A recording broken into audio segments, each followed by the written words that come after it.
I'd like to talk about this topic about Berlin, but I mean, and we have been here for about 20 years, but in a way it's really been a kind of base camp. It's been a place that we've operated from, but not so often operated on. So, and I think in the last few years, we've started to do more and more projects in Berlin and started to think about it as a kind of urban construct, as well as a place to work. But I think Berlin for us is a context, I think, as a place to work, and I think in the context of Germany, in the context of Europe, has been a fabulous place for us to work, both because of I think the architecture situation here, as well as the artistic production here. All of these things have had a huge impact on the practice, and I think, as Matthias was saying, which I think, in a way, I think is a kind of common way for our generation to work, which is between a kind of research practice with an overlap with academic. And I think most of our colleagues here do,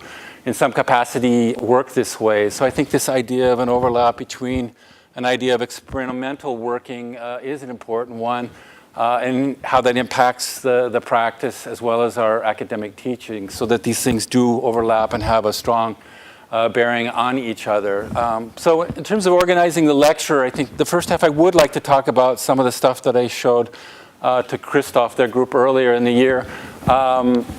What we do in terms of a kind of, again, as a kind of research practice, and then maybe some of the bearing that has had on some of the Berlin work that we've been doing. So, and I think, as Matthias was indicating, this idea of a material practice, and this goes back when Regina and I were students at Harvard, this idea that even though we do architectural representation, drawings and models, that somehow dealing with the physicality of architecture, its materiality is an important way to work in a continuous way. So, from almost the beginning of the practice, I think there was an interest in how materials are transformed through tooling, how materials can produce space, how they can produce form, and how we can use those tools. So I think, in this diagram, which I also showed in the digital conference, was when we were students, I mean, software was really about producing form that somehow would trickle down into an architectural project. And I think a lot of that process is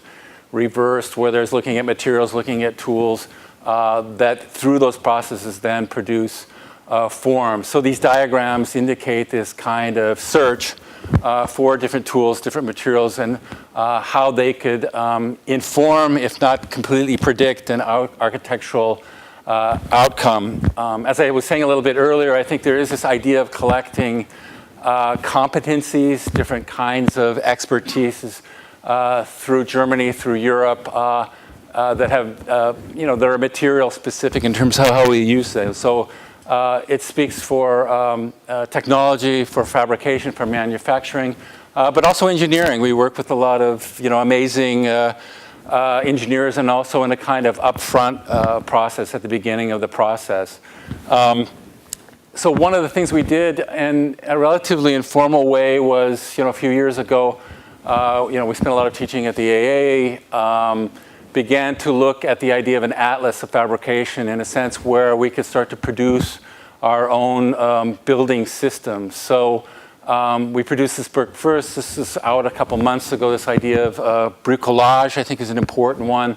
The idea of a collector, of using different techniques, different materials to produce an architecture, and the kind of open-endedness of that, or the kind of nonchalance of that, is, I think, an important sort of position for us. So we produced these catalogs, and again, they were not so much about representing any single project or building, but really in relationship to a kind of verbs of how you do things, how you transform things, ideas for producing offcuts or material research that may or may not be related directly to a project, but in almost a kind of experimental way of producing our own building catalogs, where we become our own experts in a way in terms of producing these things and using them.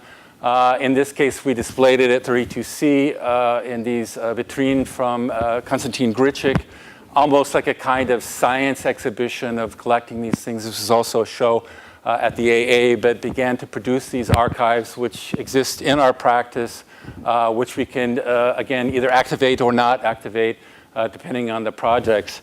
So to give you an example of a kind of process, we had students go down and study. Trump's is the company we worked for years. Their new machines, in this case, revolving laser cutting. It rotates a tube. It can laser cut it into shapes. Began to look at these in a very naive way in terms of offcuts, in terms of understanding capacities, what this might cost, how long it takes, what kind of precision they can produce, and then to slowly sort of bring these offcuts into more, I guess, determined prototypes. In this case, this was an array for the Swiss Architecture Museum for their show on ornament as a kind of kinetic piece that rotated. It could move. That piece, another version of that piece was a kind of chandelier array where we switched from stainless steel to plexiglass cuts using scripting technology to produce that.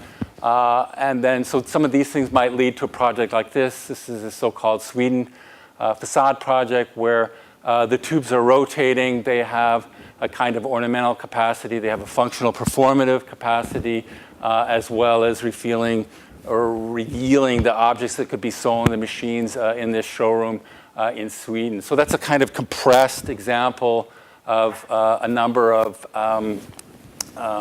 steps in terms of turning a kind of material research into an architectural application. And I'll go through these fairly quickly. These are a lot of different examples of this kind of working process. Another example would be the space frames we did for the Zurich, the Kunsthaus competition, where sometimes, as we are, like most European architects doing competitions all the time, like to embed research projects into the competitions. In this case, we looked at digitally produced space frames. We went back to the 60s and 70s, looked at space frames produced by IMP, Buckminster Fuller, and then looked for applications, in this case for the facade, a kind of load-bearing facade for the Kunsthaus in Zurich. So as an example of a kind of material research. Others, in this case, a structural idea for a large roof, where it's a combination of a structural grid, in a way teaching ourselves how to produce forms through a wood veneer where they're wet and then sort of threaded through a digitally cut template that makes those, leading to different versions. In this case, this is a kind of dome version we were studying. In the other case, another application for a large span roof, but again, looking for ways of taking these ideas and embedding them into a kind of architectural project, which also has to do with scale, I think. There's often these projects are shifting from a series of scales from a kind of one-to-one handmade thing to ever larger scales and structural capacities. So that's an important thing. Another thing, again, although we're based in Berlin, we're very curious about working in other building cultures. This installation for Marrakesh was asking the question, how could we take some of our digital work and, in a sense, translate that through local methods, materials, citing it specifically here at the Katobia Mosque in Marrakesh, using local craftsmen to produce this for a kind of public installation, an idea about encounter in the city. So this is us, in our studios in Berlin, producing the pieces using, software, producing a large-scale 1:20 model, studying lined, ruled geometry project. So what we're doing is, we're very interested in the idea of it as an installation, but also its potential capacity to become a larger scale as a prototype that it could translate into, say, a building scale at a later date. So in a way, this is the project we modeled.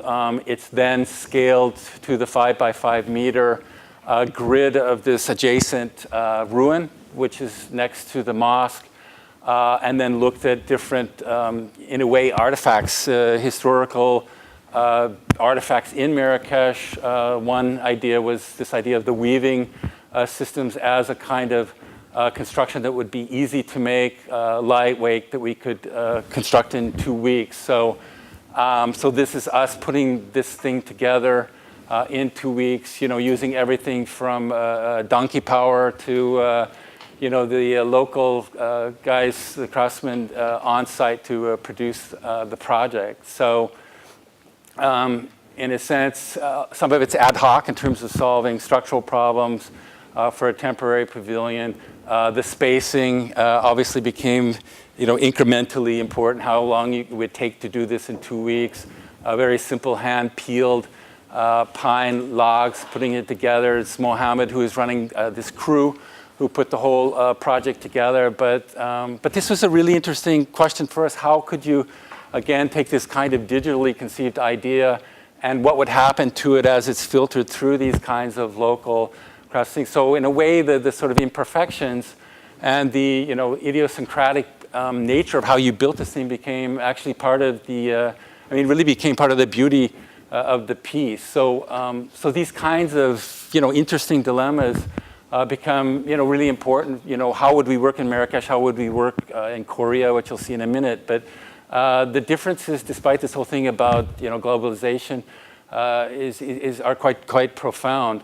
Another area recently we started working is patents. Again, this idea of fabrication, this technical support for an artist, Hasaduddin, her installation at the Tate Turbine Hall, a piece called Film, where she's working in analog film. In order to produce these images, she needed to produce a camera mask that could be filmed over repetitively to produce these kind of filmic effects. So our task, in a way, was, not really an architectural one, but in a way, the scale of this piece became, I think, very architectural, but very economically cutting different templates for her to fit into a gateway, an RE film gateway, so we could produce 40 or 50 different ones for her. So this was a kind of little, side project, I suppose, for us, but somehow becomes part of this ongoing discussion of what we're doing. This transition and the lecture now, this sort of soundbite from Icon Magazine was really about, it's a bit cheeky, I guess, but the idea of doing everyday building types. So, we've been doing factories and office buildings and what we would consider, I suppose, more mundane or everyday kind of building typologies, asking the question, how can this technology trickle down or still participate in these kinds of projects? So when we were doing a project, this TrueTech building in Korea, again, you're thinking about how to be opportunistic, how to take advantage in the best sense of a building culture, how we would work there, someplace we'd never worked before. We looked at precedents, which we like to do. We still like to look at historical precedents. In this case, how Harry Cobb produced for the Hancock Building in Boston an idea about a curtain wall as trying to be perfect, but an imperfect reflective surface. In a way, how could we exploit that as an idea for, in a way, mediating a new building into an existing context, as Cobb Pei did in 1974. So we started producing 1-to-1, 1-to-3 mock-ups in our courtyard. So these are our offices in the background here, being sort of pixelated in this reflective surface. So in a way, I think Korea is about the same height as Berlin. So we had a pretty good idea how it would perform in the light. At the same time, we were producing, it's a kind of office building, showrooms, core and shell building, I guess you would call it, with underground parking. Started to look at a kind of frame with an offset core, an entrance here that could begin to prepare, this wrapping facade that goes around it.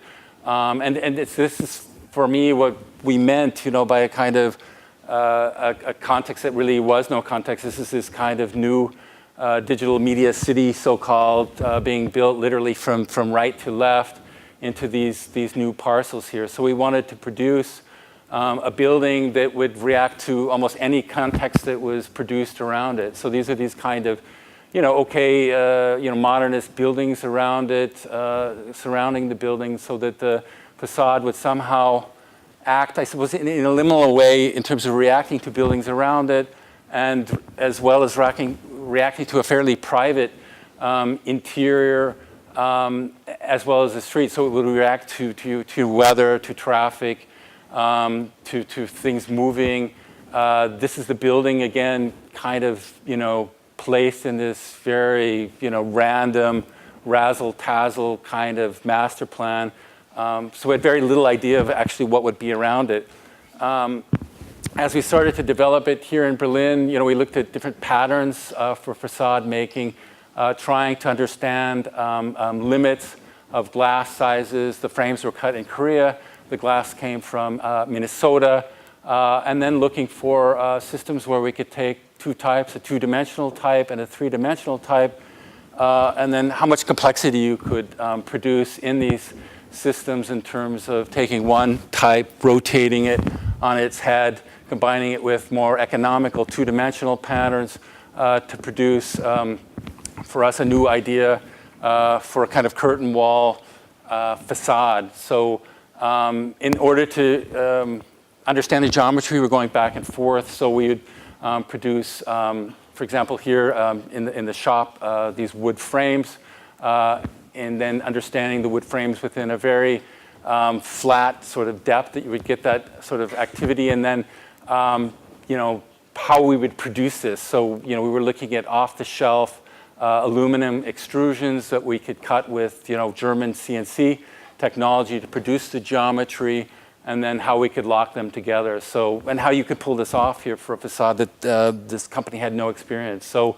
by doing this, we were with RFs in Hong Kong who came in and did workshops with Allotech in Seoul, started producing, again, a kind of mix of higher technology, lower technology to produce this, and then combining this. So this is one of the more complex pieces, one of the corner pieces.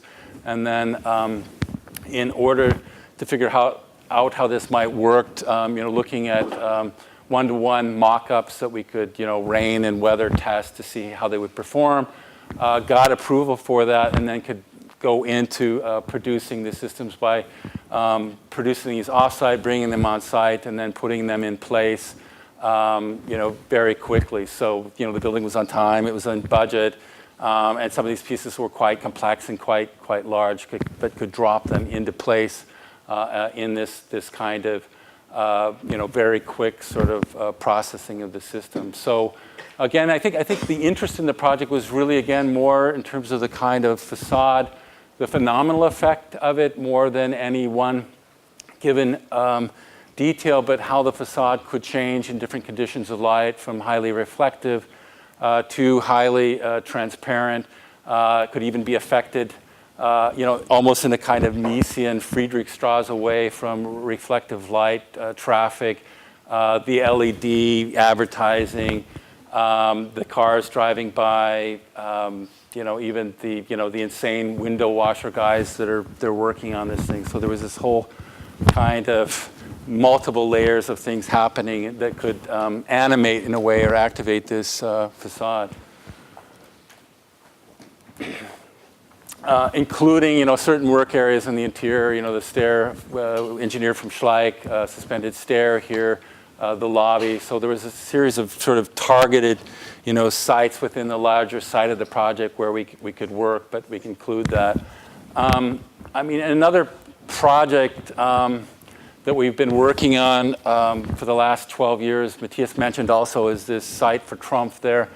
Industrial campus in Ditzingen. This is the 81 Autobahn. This is close to Stuttgart, which we just photographed. But it's this kind of patchwork of countryside, agricultural, infrastructural, an old, Ditzingen, the old historical village. But almost the idea of a kind of, the infinite green factory or the infinite project that can grow, conceivably along the Autobahn without any sort of restrictions. So we inherited these buildings from the 70s and 80s, and a series of sort of different pieces through here. This project works in a much more serial way. It can be added to out to the west.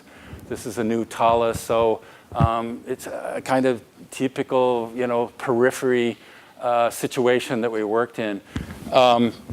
Some of the projects that relate to the, the earlier kind of research work, I think, is, one of the first projects was a gatehouse for this campus, where, in a way, we could embody all the ideas of their fabrication technologies, which is sheet metal, laser cutting. We could produce a curtain wall. So in a way, this was the first building where we could produce all the building systems ourselves. We knew that Trump could do this. They were producing table, from the scale of a table, this thick, to like ship decking, which is laser cut and welded, lightweight decking. So one of the ideas was, could you take an idea like this and scale it up to a kind of construction scale? So some of these, again, scaling operations were of great interest to us. So at this time, we were inheriting these kind of, loading diagrams from Werner Sobeck's office, which, fascinated us, and began to look for ways to translate that into a structure. So in a way, if this is, the end of the cantilever here, and these are loading points, these are tension points, began to map that idea through a number of iterations, which we finally constructed. Like the other project, we ended up doing a mock-up. It was much more complex in terms of the process. We used laser welding, mechanical fasteners, integrated a kind of roof drain into the project here. The bottom chord is variable. These sort of webbing sections are also changing along the length of it. So it's a kind of, much more kind of primitive maybe, but a kind of parametric idea in terms of the kind of variability of the section. But it's a much more loose system. Again, sometimes we just use good old-fashioned welding to put these joints together. This is an expansion joint along the length of the roof. We prepared these things all off-site and shipped them, like at 3 o'clock in the morning to the site, and then put them in this sort of staging area. These are the columns being sort of prepped, and then put the whole thing together, which became its own, I suppose, spectacle of constructing this thing and dropping the roof in place on these four columns here. To produce, again, a kind of gateway building to this industrial campus, which we could also use almost as a kind of, billboard or a light, but combining different ideas. In this case, an idea for wall making that we sort of interpreted as a curtain wall, as a double curtain wall idea for the building.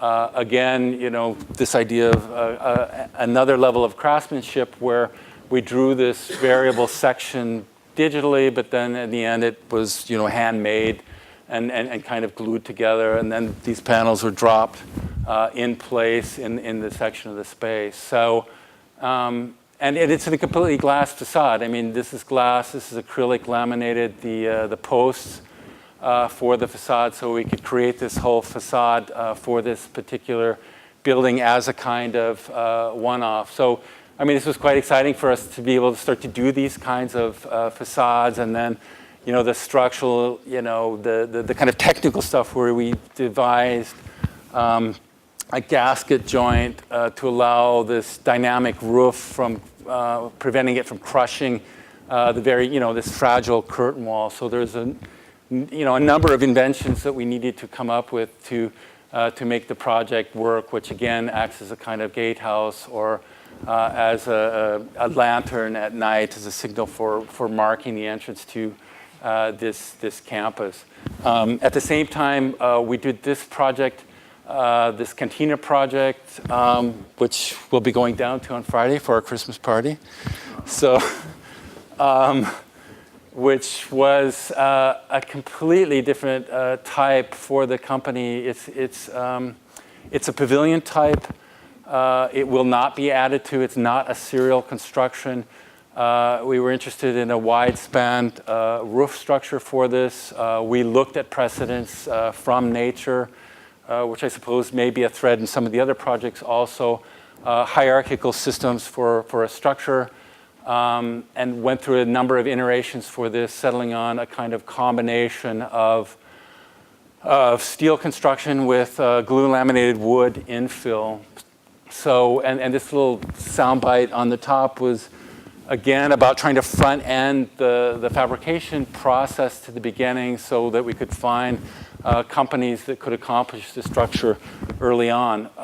Architecturally, I think there was an idea about really emphasizing the building not so much as an object in this park, but really as a space. So one of the operations was the entire campus is connected at tunnel level, which is like 4 meters underground, to excavate the site -4, and then let the roof act as a kind of enclosure, almost like a leaf, like these earlier views that kind of define a double height space here and then a kind of mezzanine space up here. So in a way that for us was an interesting idea to, again, I think de-emphasize the building as a kind of figure or object in this campus, but to allow the landscape to slip in it or under it, so that in a way the mezzanine level becomes almost the ground level, and then slip the ground underneath it, and then have this roof, which is, it's quite thick, it's between 150 and 2 meters,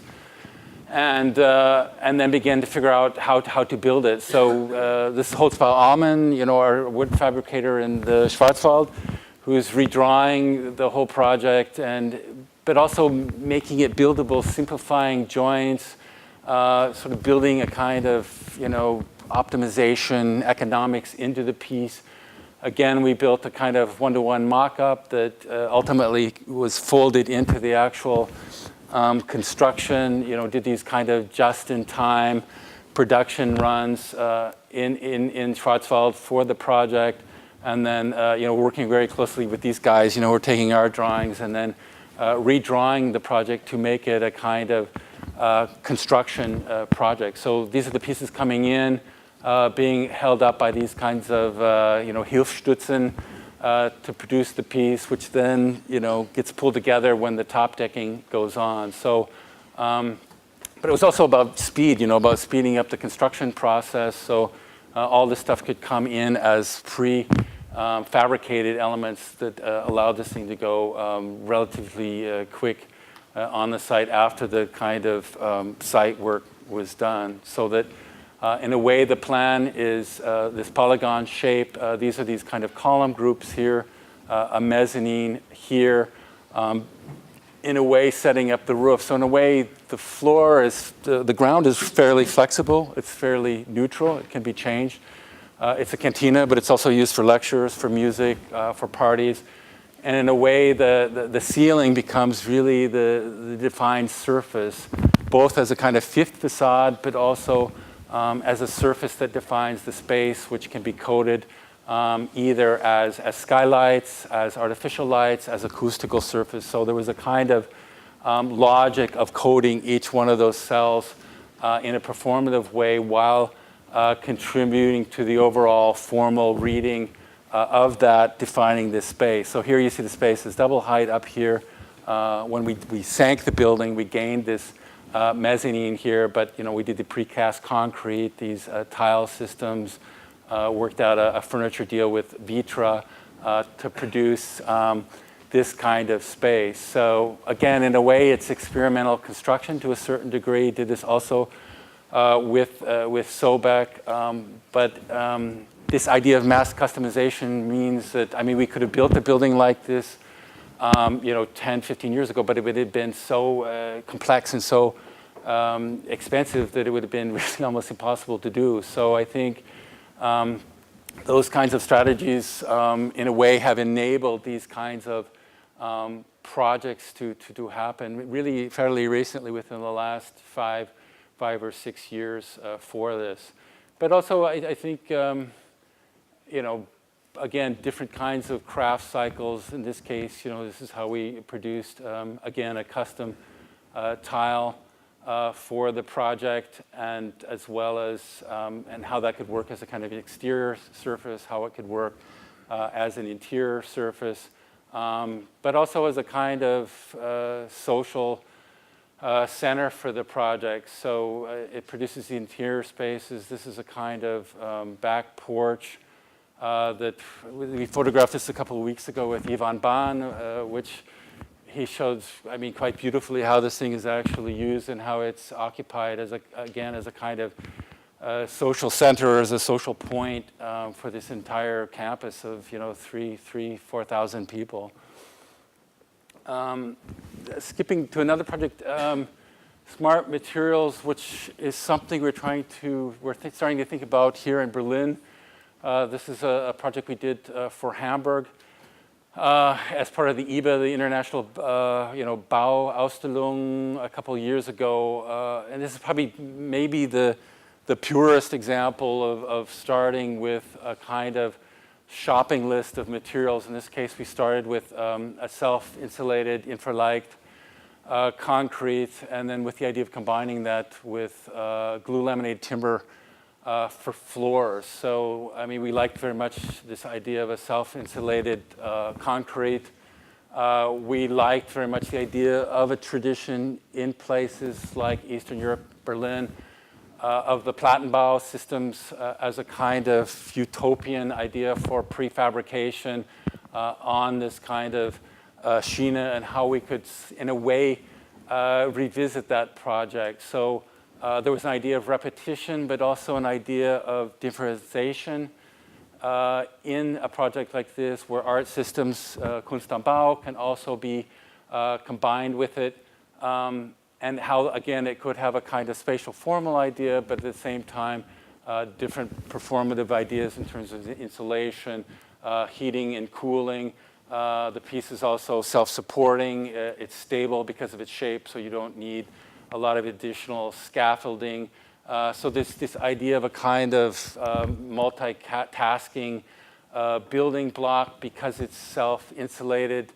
The floors could be different, like a house of cards. They can stack over each other in a very simple kind of residential 9-square plan. So you could have an open loft living, or you could have more, conventional cellular rooms, whatever you wanted. But also the idea of, I suppose, with the idea of modernism is always about the skin being extremely light, about glass and steel, but the idea of returning to maybe a more archaic idea of poché, of using this thickness not only as a kind of insulating material, but also for, say, conditioning light going through a kind of thick wall and spatializing in a certain way. So in a way, the combination of effects for the project became important for us. So in this kind of loft layout, you could have this kind of indirect light coming through the space. You could have this kind of thickness. It could be built like a kit of parts with relatively few parts. I think we had 2 or 3 different wall types. Like Korea, you can flip them upside down and make a different type. They can be poured higher or lower. We combine them with simple wood windows using this geometry, and then use our shops in the practice to produce large-scale 1 to 20 models, so that the model shows the kind of spatial thing, but also structurally you could physically understand how this project works very clearly by simply grabbing the thing and pushing it around. So while we're building it, we're sort of explaining the building or the process to ourselves as a system. So that had a kind of built-in reversibility. The interior spaces then have conditioned the kind of envelope or the facade perimeter as having a depth that could be a balcony depth, and then thinking about the project in a kind of domestic or residential scale, almost fitting to a body, how it would fit to that. So there's a number of adjustments in terms of scale to the project, but how it would work. We got some money from Wholesome through their awards program, used the money to produce a one-to-one mock-up of the piece, which we could then test in terms of its loading capacity, its insulation, its aesthetic effect. how stable it was, et cetera, et cetera. So, so it's you know, I guess it's kind of like a work in progress. We keep working on it, and I think in its latest iteration, we're looking at it in Berlin on the Karl Marx Allee. We're back in here for this urban living competition as an idea for a high-rise for the project, and how it would change, structurally, and how it would adapt to some site like this. But in a way, for us, is kind of the Ur site in terms of the history of Plattenbau. In a way, is a much more tailored site for this kind of project. So I think I'm to the Berlin part now. So that was the intro. Yeah, it was kind of a short intro. So I could do one of those Buckminster Fuller lectures, you know. But I wanted to try to respond to Berlin because, again, we've been here for almost 20 years. And I think what happened in Berlin is the initial projects, which I can show really, really briefly, but it was in the beginning, in the early 90s, was really about working in the periphery, which was kind of great because we were kind of left alone and we could do competitions out there, and it wasn't this huge sort of debate about what's the center going to be. So in a way, it was kind of a good fit for us in terms of the kind of research we wanted to do. In this diagram, I mean, we've sort of moved in from the periphery to looking at more projects that are central, that are more urban. But just again, quickly, some of the projects we were doing these kitas, these kindergartens, youth center in the periphery, in these kind of new Siedlungen, in this case in Barkow, where we did these projects, I mean, really early on as competitions. And there was ideas also about prefabrication, about working in wood construction and how that might work, structural ideas, again, an idea of kit of parts. But in a way, they were important projects. I haven't shown these projects for 100 years, but they were important projects, I think, again, in terms of setting up the project. That was, what we were doing in the practice. I think some of these earlier projects, there was a lot of interest in landscape at this point. This proposal we did for the Berliner Mauer at the Bernauer Straße of taking a fragment of the wall and connecting it to a kind of condition of landscape, so you would move between the wall and this new landscape. I mean, we would lose these competitions terribly, but we really liked doing them. So this is a fragment of the wall with this kind of slip space along the wall. Next to the kind of cemetery in the back, the kind of marking of some of the graves during, this was in the death strip here. So there was an interest in landscape. When we were teaching at the AA, there was an interest in looking at Plattenbau, some of these urban types and how they could be transformed. So again, these things were overlapping with some of the practice concerns, but also some of our academic interests at the time. The biosphere in Potsdam was kind of a, in a way, very lucky project that in a way sort of ratified some of this interest in landscape. In this case, this was a demilitarized site in the Bornstedter Felder near Sanssouci, where we looked at these existing landscapes which were being transformed by Peter Latz into a kind of architectural project. So this idea of finding an artifact like a landscape that could be transformed into a kind of building-scaled pavilion, in this case, where we used those elements, which were then contained by a relatively repetitive, neutral flat roof and facades that could act as a kind of, for the Bundesgartenschau, a temporary garden that later became a kind of attraction.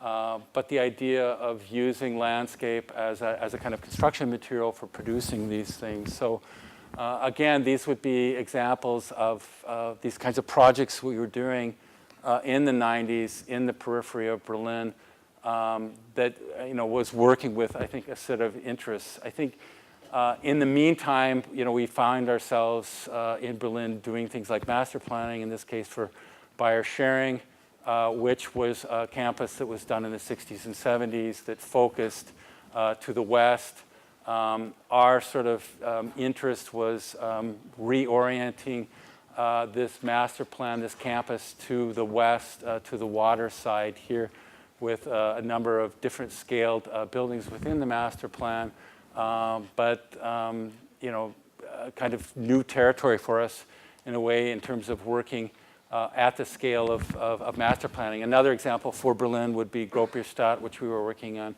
last year, which is this sort of fabulously weird city, which is now going to be relatively close to the new airport at Schönefeld whenever that opens.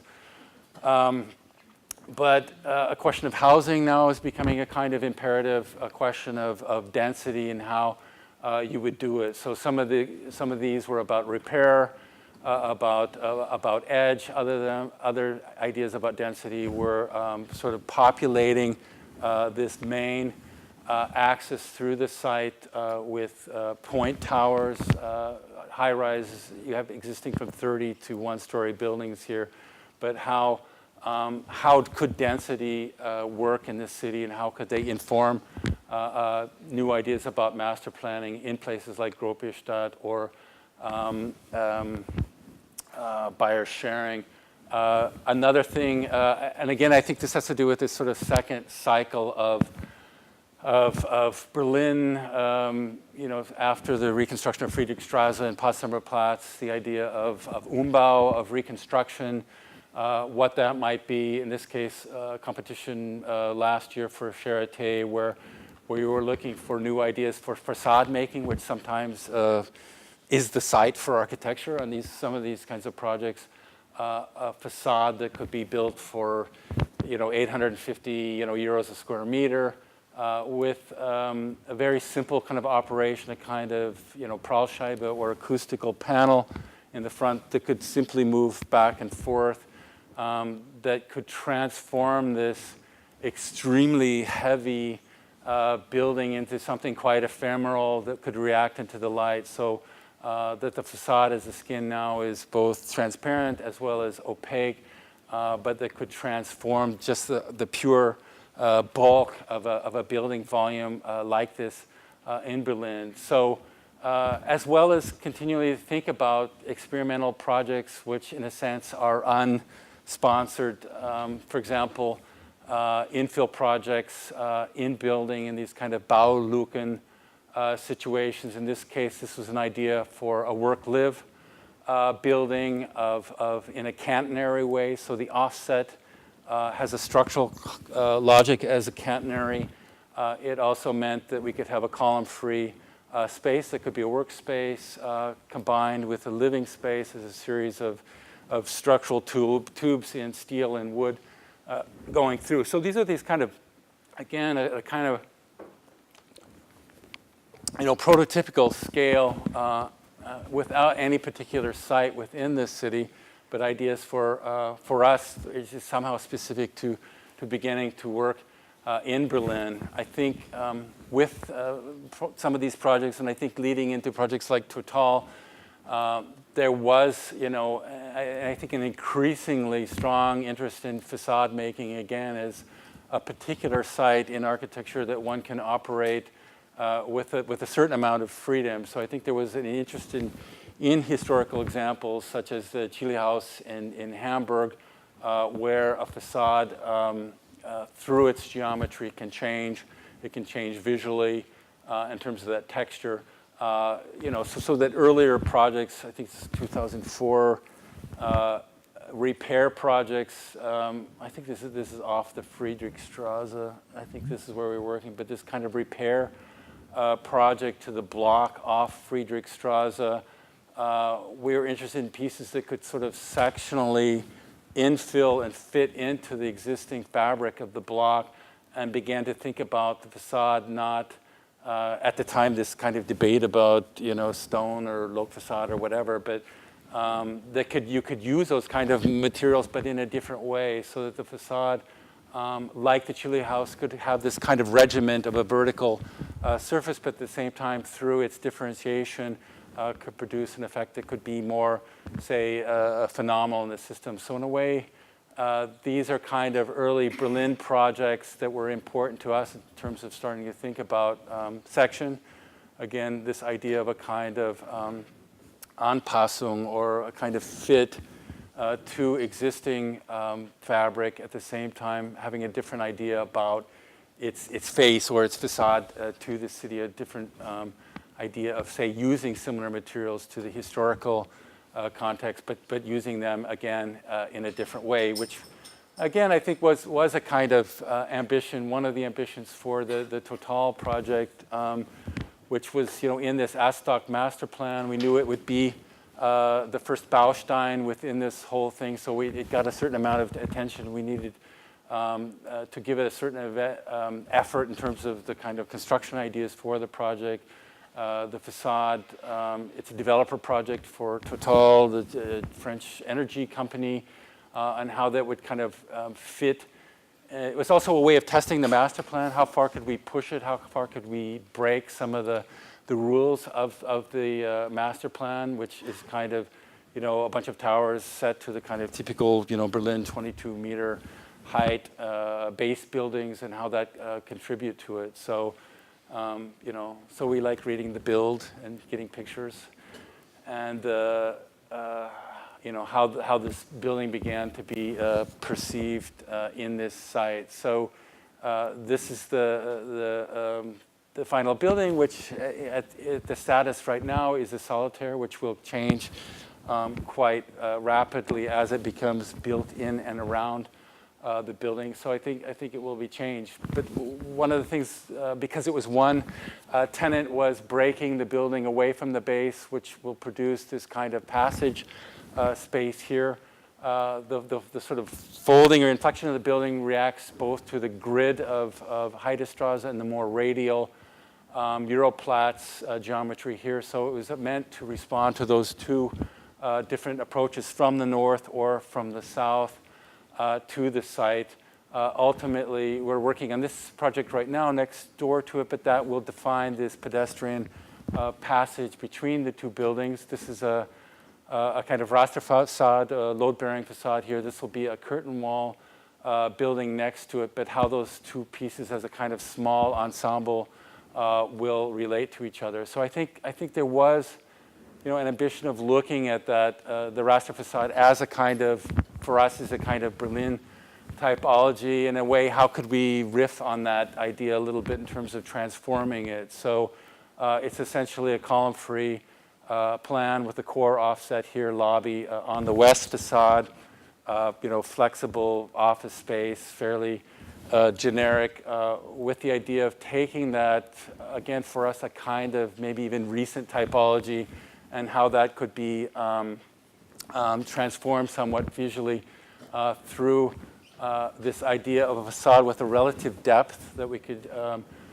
three-dimensionally control through the shapes of these profiles that would create a kind of diagonal reading which wraps around the building, and then leading to this kind of double-story base here. So these are precast concrete elements on the outside, precast elements on the inside, which are sandwiched together to produce this. But I think, again, going back to some of those buildings of the 20s, understanding a building could be completely transparent frontally, or almost completely opaque through an oblique view from the side of it.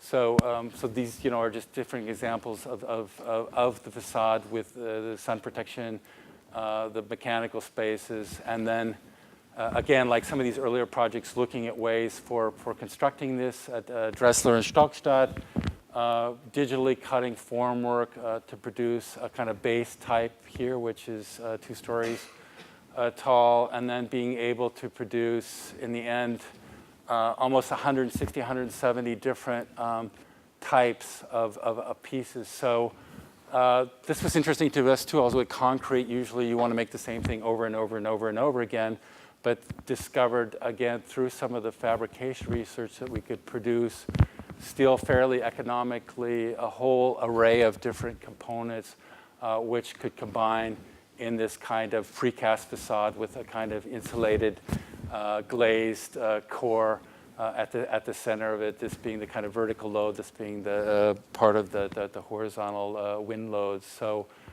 like the Korea project to a certain extent, having a base pattern which offsets and staggers, and then having a three-dimensional, this kind of origami K shape produced in this thing to produce a kind of, again, this kind of visual effect of a kind of curtain. Even though it's load-bearing wall, it works as a kind of curtain wrapper around those interior spaces that, again, through day or night has, again, a kind of depth and folded surface, which is extremely sensitive to light, and then carrying some of these ideas through the interior, such as in these examples here. Again, the kind of idea of continuing the idea through the ceramics in some of these areas.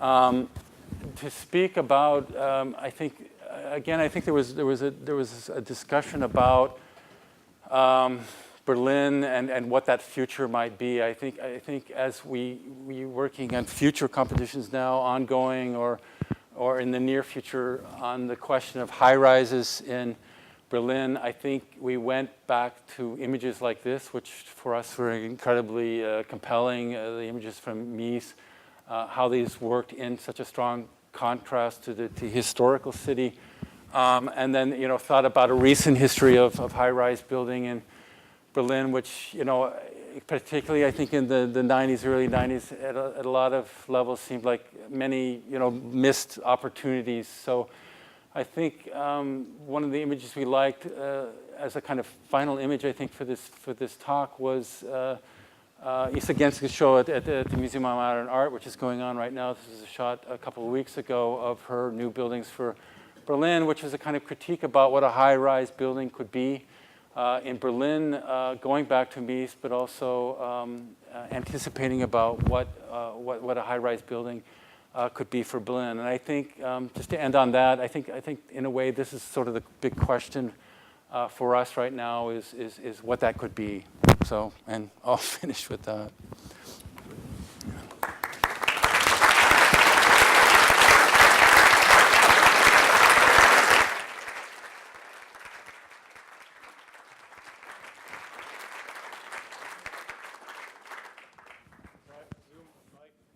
'Fuller, you'd be very happy to answer questions. 3 or 4 hours of questions, yeah.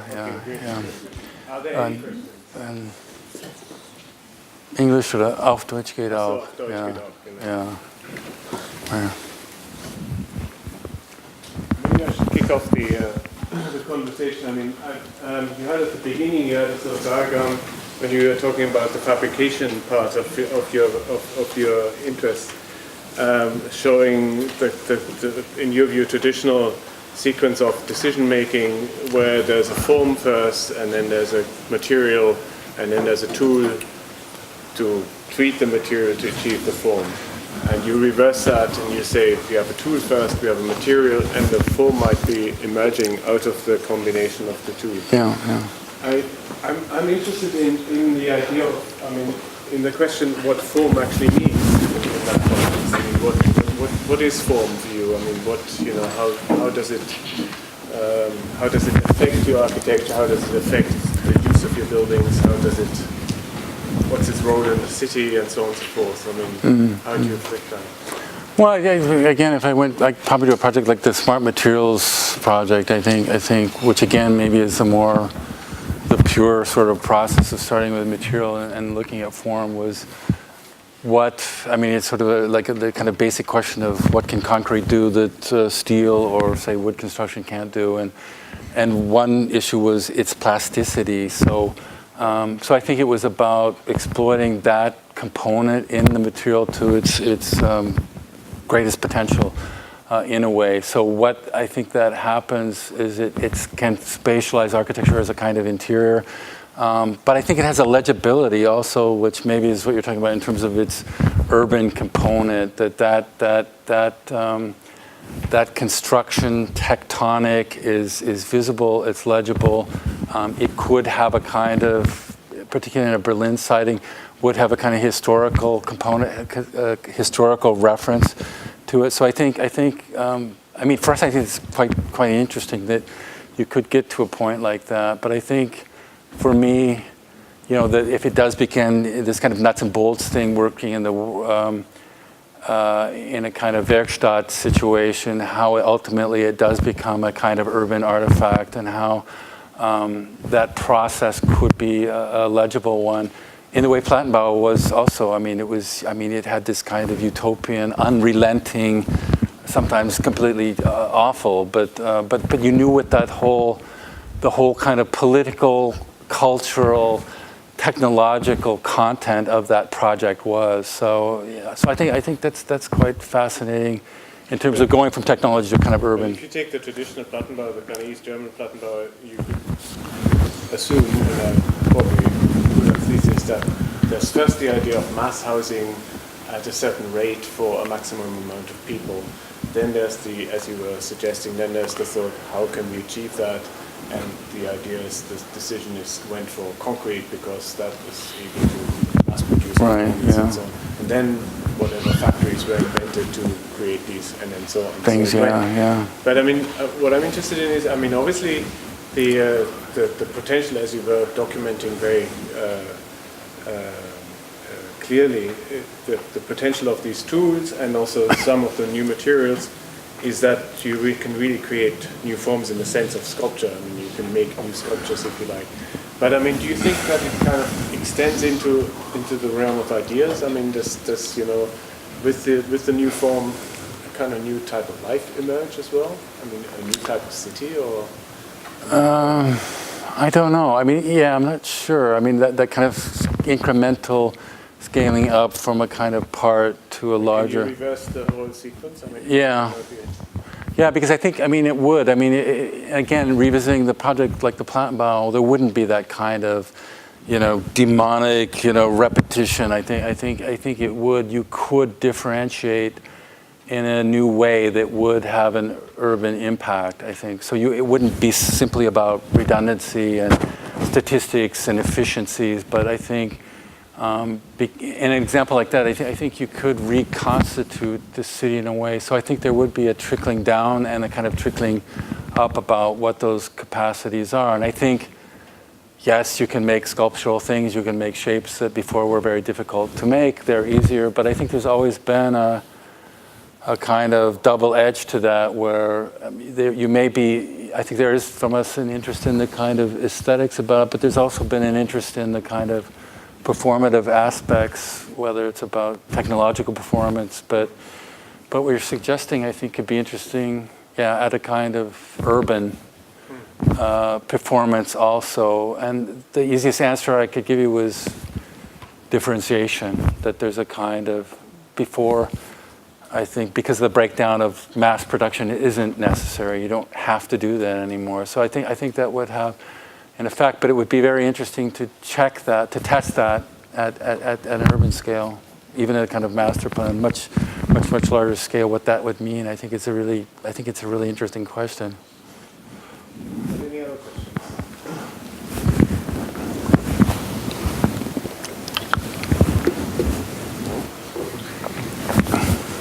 Well, maybe I can carry on then. I mean, if I had to answer your question, I mean, I would definitely think that, for example, your canteen in Ditzingen is just producing the whole process of form making and you know, starting from production, fabrication, or starting from, say, designing maybe digitally, fabrication, coming to form, and developing somehow a place which has its own sort of constitutional logic, structural logic maybe, does create obviously a place with great character. I mean, it's you know, it's not like any other canteen, and it's kind of, I think it would affect people's behavior. I mean, how exactly it affects their behavior is obviously difficult to answer, but I mean, it definitely, I mean, just the way the Tour Total is different from any other kind of modernist kind of straightforward curtain wall office building. Yeah. But why do you think this is the future? I mean, these are excellent. Yeah, I know. Because these were sort of utopian projects for around the time of Potsdamer Platz for Berlin, and I think obviously there's a lot of depth to a tradition of German modernism back to the 20s. But I just thought they're kind of ad hoc. They're collages that she produced, but I thought just to the difference, to what these were reacting to at Potsdamer Platz, they seemed extremely optimistic. But they're kind of trashy models. If I'm supposed to read that as an actual architectural model, I see ground zero. Oh, man. Ground, you mean like the, what's built there right now. No, I see these coming back, more from a kind of sculptural tradition, like say, Richard Serra, somebody, back to that more than ground zero. I mean, yes, it's glass, and yes, sometimes it's reflective, but I think, in a way, for me, the ground zero is, it's like, it's a total dead end, I mean, these are buildings that could have been produced in the 70s. I mean, that's got to be the stupidest building that's been built, in the last 20 years. The Freedom Tower, right? Yeah, this stuff. So I mean, I see this as much more ambitious and much more optimistic. There's a complexity in this that's really appealing to me. But that I don't think SOM they didn't get close to it. They just made a shape, and put a 70s curtain wall on the thing. I mean, it's incredible how in a way how dumb it is. So this is it's a critical project, and it's not meant to be a building, but I like the ambition of the project. These projects, which was a series. She did 20 or 30 of these things. Okay. So following your approach from bottom up, going from technologies, materials, form finding. How much restricting do you find then the building regulations in Germany in order, but they don't reflect new materials, so... you have to, Maybe on the example of your Hamburg project. It's a challenge. You have to, a lot of, Genehmigung, fake, it's a real challenge but it's I suppose it's the evolving process, because I think, there's even technologies for the Total that we're still 5 years away from them. We would do one external, shell. So I think a lot of, but restrictions like with timber construction has been really challenging. But as I said earlier, I think every building culture has advantages and disadvantages, and I think it's about sorting through those things and exploiting them in the best way. So, Germany has restrictions in tough building, but also you can work with fantastic building craftsmanship and precision and all of this stuff. So, which is obviously totally different than Marrakesh or Korea or Connecticut or other places where we work. So, get that support from the building industry? Have we? Yeah, I do. With the smart materials, we get support from Wholesome.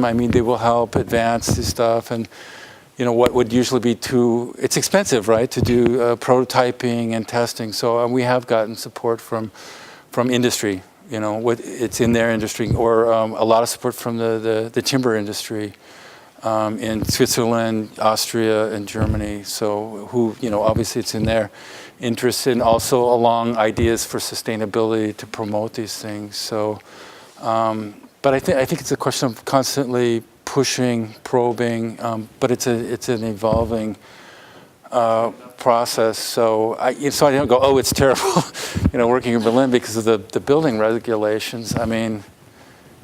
It's just different, I don't, so again, Any other questions? This project in Marrakesh, you were talking about scale and proportions. So you tried to confront people living there, human beings, with kind of structures. So this was the idea?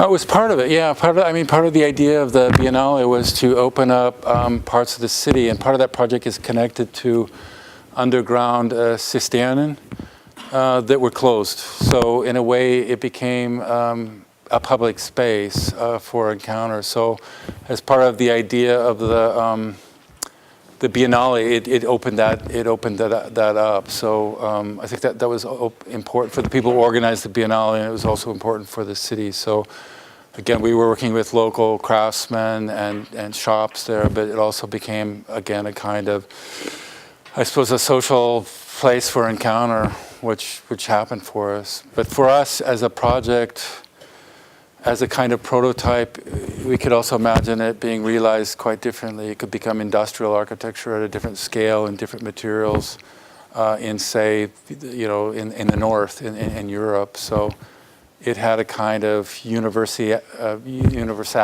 in the project in terms of it could be reconstituted in a different way. But I think to answer your question, it was really about somehow opening up that space to the city.